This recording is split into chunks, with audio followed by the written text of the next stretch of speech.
Let's make some magic happen today by using Tiny Pandora's Bead and Blending Kit. You get 3 different sizes in very long triangle templates. You take the triangles and wrap them up just like we did the paper beads years ago. The kit also includes 3 metal rods to roll your beads on, and also a little cleaning brush to get any clay out of the rods that happen to get in there. And you need very few things for this project today.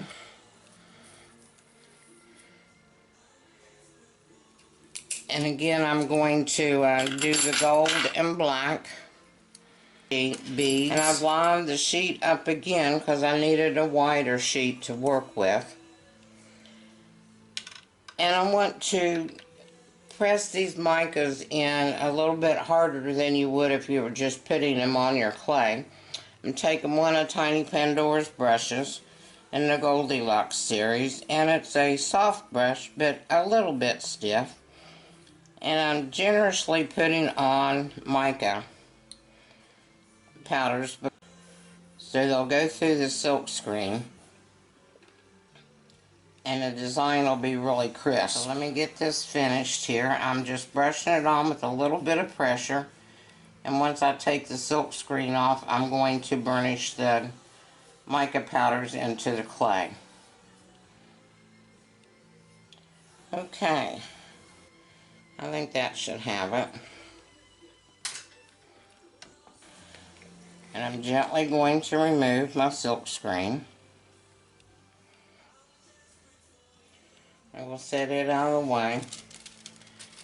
And I'm actually taking a piece of paper that came in between my gold leaf sheets, and I'm setting it just on top and just rubbing the mica powders in, not applying a lot of pressure, but enough to where it's sticking the paper down to the clay and putting the mica powders a little bit more down in the clay than just not letting them sitting on top of the surface.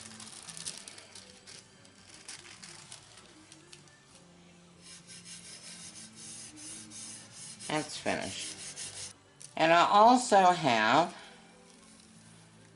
part of my gold leafing on my black clay, and my clay is rolled out to a number 3 for this size bead, and it's not going to be as bulky as the ones I showed you.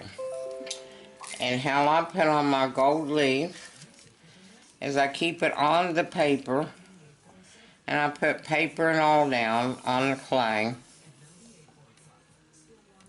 and then I gently rub over it. And then I'll take a brush to make sure all the air bubbles are out of the in between the clay and the gold leafing. And I've got a little bit extra here to where I can put on a couple of these blank spots. There we go.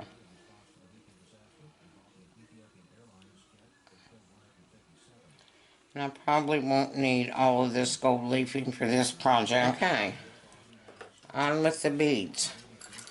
In this kit also comes this mega blade.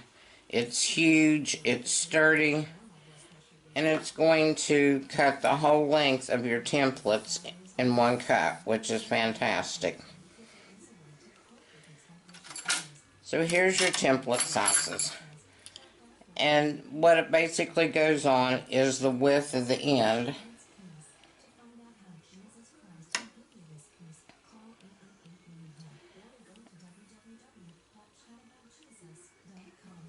And you lay your template down, put your blade in there beside it.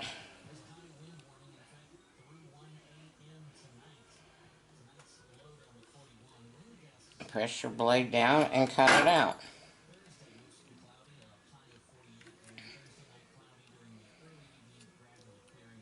It's just a little trim there.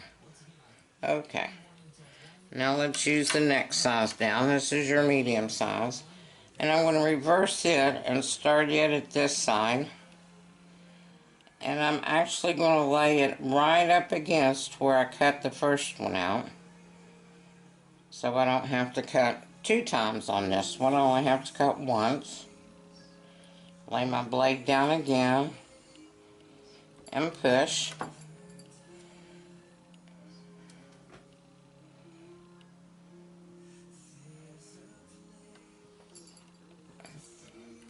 And trim off that end, make it even. Take that one up gently and put down the smallest one. And again, I'm going to do the same thing with this one. Lay it up against my other cut. Lay my blade down beside it. And cut.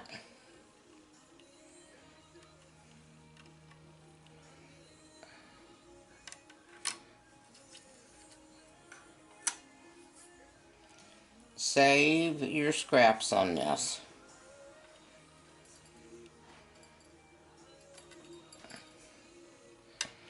We'll take my shorter blade here and get this up. And I say save your scraps because you could make spirals out of them and turn them into earrings. And this is an earring that'll go with this set. And I'm going to lay these all aside for a minute because I want to add the gold leaf trim on the sides of these.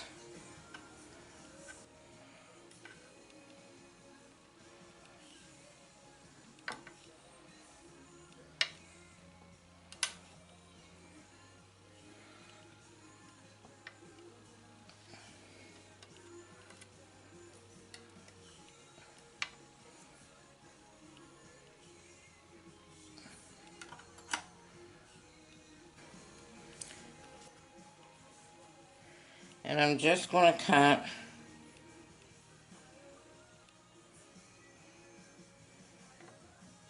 give me a straight edge to work with in the beginning.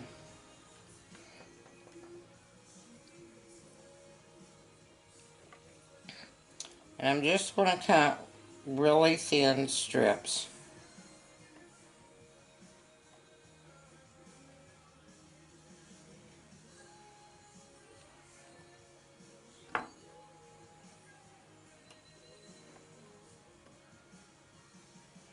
I'm going to cut 6 of them because I've got 3 triangles and I'm going to cover each side.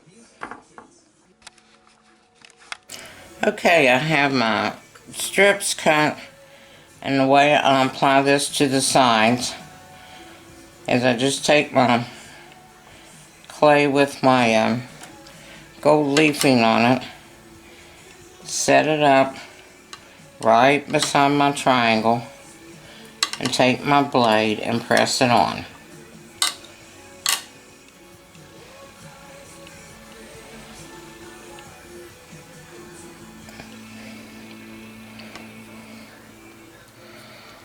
And I'm going to do this one on the other side.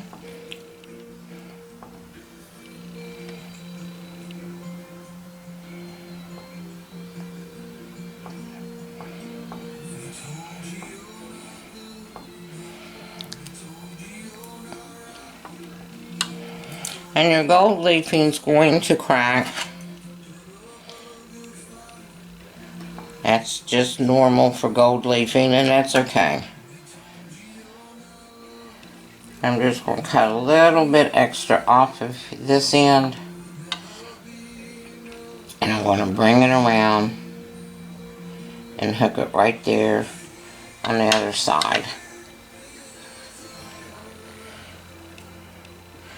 And I'm just going to gently press them together. I want to make sure that they're there.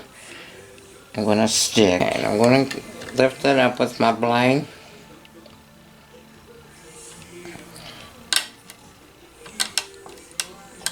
And make sure this side's on.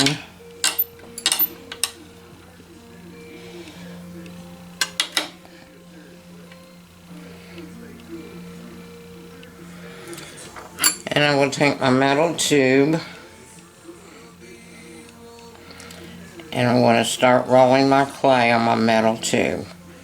And I just gently press the back end, the widest end of the triangle on the tube, and I just roll my clay up. And I'm trying to make sure that each side has your gold showing. And you just keep rolling.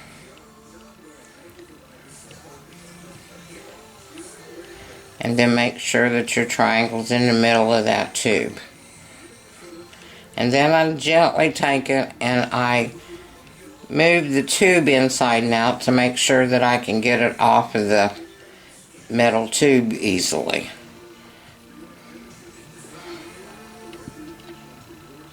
Let's do the next one real quick. Doesn't take a long time to do these, and they're fine, and you can do all sorts of results, as you saw with some of the other ones that I've done. You can do this with caning, with canes on your veneer. You could do it with makume game. You could do it, with any type of technique that's out there. It doesn't have to be silk screen. And they all look fabulous. I've done several different color variations. And they look good in every color. And it's just an easy way to make some beautiful beads.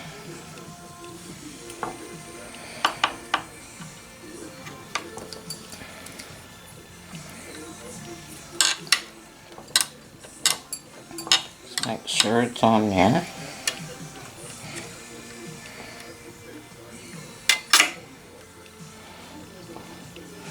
And the same process again.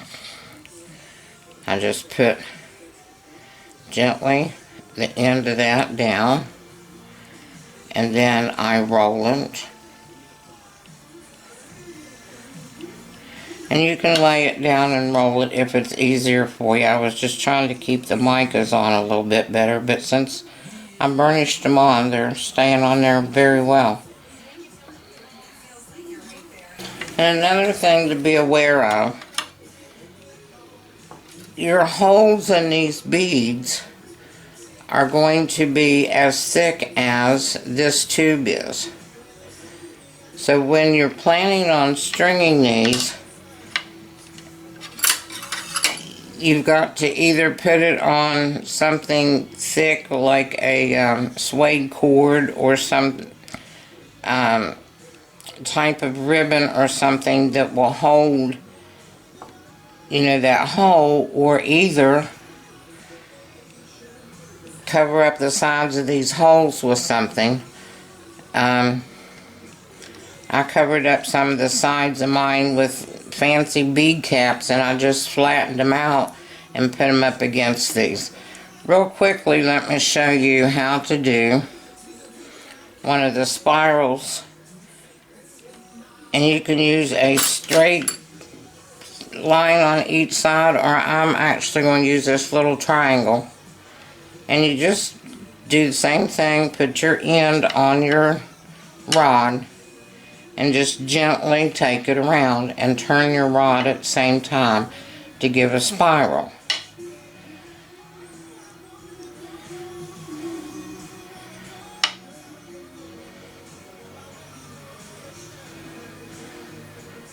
And you don't have to make them that long, but I tell you what, they're easy to cut with a pair of scissors after they're baked. And speaking of baking, these are ready to bake. I'm going to bake them at 275 degrees Fahrenheit, and I'm going to bake them for 1/2 hour.